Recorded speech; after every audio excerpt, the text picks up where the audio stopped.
Kashmir News Service presents.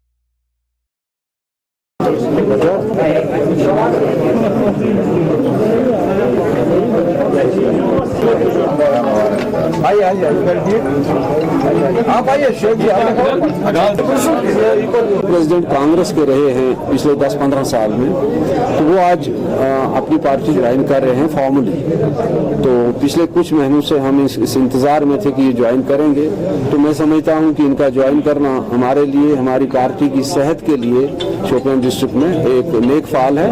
तो आज का ये जो फंक्शन है ये इसी सिलसिले की एक कड़ी है। जैसे आपने कल देखा, कल भी यहाँ कुछ लोगों ने ज्वाइन किया, आने वाले दिनों में कुछ और लोग मुसलसल यहाँ ज्वाइन करेंगे और बड़े ही क्रेडिबल किस्म के वर्कर भी हैं और पॉलिटिक्स में जिनका तजुर्बा भी है और जिन्होंने मतलब वेलफेयर का काम भी, समाजी बहबूद के काम में भी जिन्होंने अपना रोल प्ले किया है, वो भी ज्वाइन करने जा रहे हैं। हर बार ये एक बात कह चुके हैं कि कोई भी शख्स जो सियासत की दुनिया में होता है वो इलेक्शन के लिए हमेशा बिल्कुल तैयार रहता है।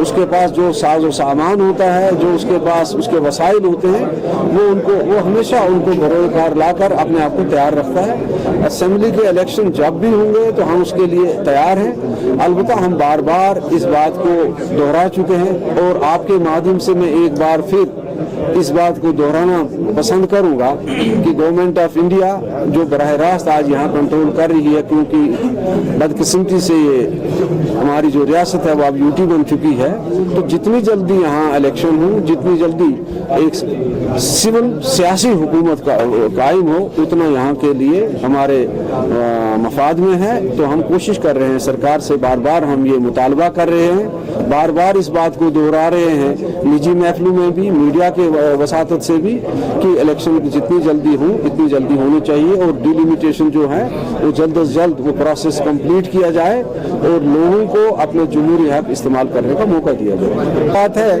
कि पूरी दुनिया में इस बात को अब रियलाइज किया जा रहा है कि मखासमत और टकराव की जो पॉलिसी है उससे कुछ बरामद होने वाला नहीं। कुछ लोग सिंसियरली कोशिश कर रहे हैं कि हालात ठीक हों, लेकिन मेरा अपना मानना है कि हिंदुस्तान और पाकिस्तान के ताल्लुकात हों, फ़लस्तीन का मसला हो या अफगानिस्तान का मसला हो, ये तभी हल होंगे जो बड़ी कुव्वतें हैं, जो अपने आप को सुपर पावर कहते हैं, जब वो अपने ज़ाती मफादात की गिरफ्त से बाहर निकल के और जब वो हथियारों की सप्लाई का जो धंधा वो कर रहे हैं पिछले 50 साल से, उससे बाहर निकलेंगे तो ये मामलात हल हो सकते हैं। हिंदुस्तान और पाकिस्तान के अंदर भी शायद इस बात को कहीं रियलाइज किया रहा है। बाकी एक बात मैं आपसे कहूँ, कोविड जो है पूरी दुनिया में है और इस कोविड के बीच में आपने देखा हुआ कि कितनी जगहों पर इलेक्शन भी हो रहे हैं। अभी हमारे यहाँ बंगाल के इलेक्शन हो रहे हैं, अभी कुछ दिन पहले गिलगित बल्तिस्तान में इलेक्शन हुए। तो मैं समझता हूँ इलेक्शन का अब इन्हीं हालात में हमें सारे काम साइमल्टेनियस करने हैं। पीस प्रोसेस अगर चलता है तो अच्छी बात है, हमें उम्मीद रखनी चाहिए, लेकिन आप ये भी देखते हैं कि 70 साल से हम उम्मीद पर उम्मीद बांधते हैं, लेकिन कोई ना कोई ऐसा वाक़ा हो जाता है या कोई ऐसी वजह सामने आ जाती है कि ये रुक जाता है। अब की बार हम दुआ ही कर सकते हैं कि ये आगे बढ़े और हिंदुस्तान पाकिस्तान के दरमियान ताल्लुकात बेहतर हों। ये तो हर जम्मू कश्मीर के हर शख्स की ये दिली ख्वाहिश होनी चाहिए, हमारी तो और भी ज़्यादा है, क्योंकि जब ये लोग आपस में सुलह करते हैं तो हमें कोई ज़्यादा फ़ायदा तो नहीं मिलता, लेकिन एक फ़ायदा ज़रूर मिलता है कि LOC पे जो गोलियाँ चलती हैं उनमें कमी आ जाती है। अभी देखिए इस वक्त LOC खामोश है, तो बाकी हमें ये फ़ायदा तो मिलता ही है। जब इनका टकराव होता है तो टकराव भी हमारे यहाँ ही होता है, पिच तो हम बनते हैं। तो हमारी कोशिश है, दुआ भी है और हम बार बार ये बातचीत करके ये बात कहते हैं कि भाई अमन की जो रास्ता है वो बहरहाल तशद्दुद के रास्ते से बेहतर है।